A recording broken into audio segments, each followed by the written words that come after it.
Influenced by Dan Lok. Chapter 40. Forbidden Psychological Tactic Number 40. Familiarity. Familiarity breeds contempt. Aesop. In politics, familiarity doesn't breed contempt. It breeds votes. Paul Lazarsfeld.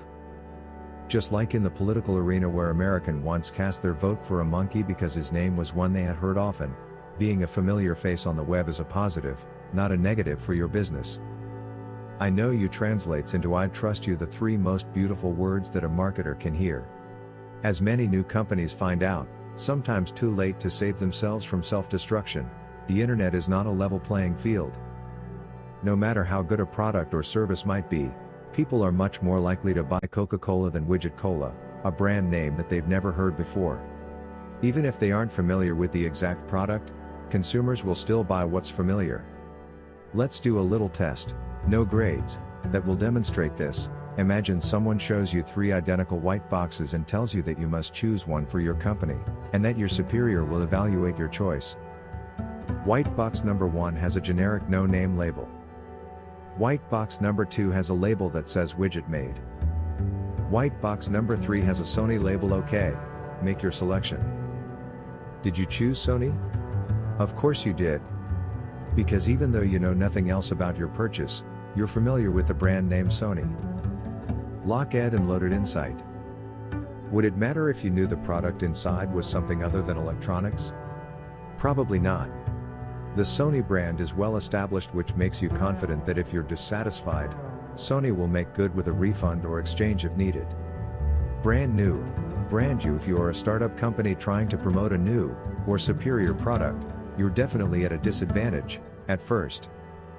To turn things around, you'll need to burrow your brand into your prospects' minds until they're familiar and comfortable with you as an old friend.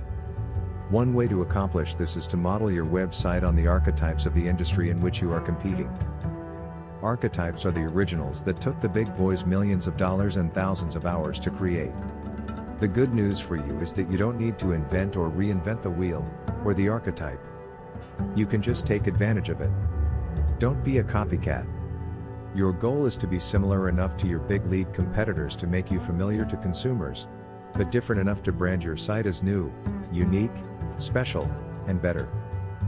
Don't let familiarity breed contempt in you. You must present information repeatedly and in the same way in order to gain recognition and familiarity. Running an ad once is rarely effective. It will take the average consumer 7 exposures to your message to sink in, and a lot more contact to develop trust and familiarity. The problem is that many marketers don't stay the course. They get tired of seeing the same thing over and over themselves and decide that the repetition is boring to the consumer.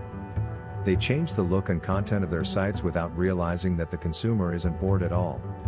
In fact, they were just starting to get comfortable with the message and familiar with its content when the change-happy marketer threw a monkey wrench into things by making unnecessary alterations. In brands we trust, even when we shouldn't. Brand familiarity engenders trust even if the product is known to be of poor quality. The reason? Their names are well known. This is especially true in the automotive industry. Cars that receive poor ratings continue to sell well, year after year, primarily because consumers are familiar with the brand name.